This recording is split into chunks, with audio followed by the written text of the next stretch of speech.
السلام عليكم ورحمة الله وبركاته. بروكسي متقدم على الزمالك 2-1. بروكسي لأول مرة نشوفه، والدقيقة 66 وانفراد لبروكسي.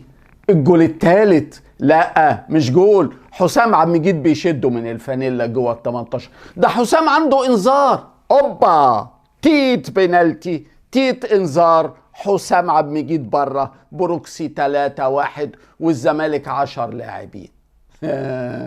الكلام ده في تحكيم محترم. ما عندناش في مصر التحكيم المحترم ده. احنا عندنا في مصر تحكيم فاسد. عندنا خريرة خلى التحكيم خريرة. القذارة في صفارة اسمها وليد عبد الرازق، حكم اسماعيلاوي ما تقلعهوش.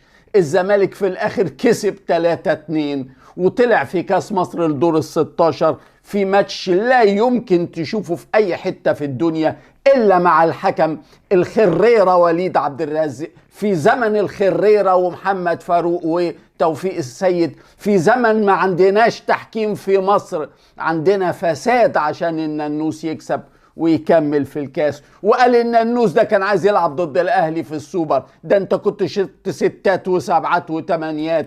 يا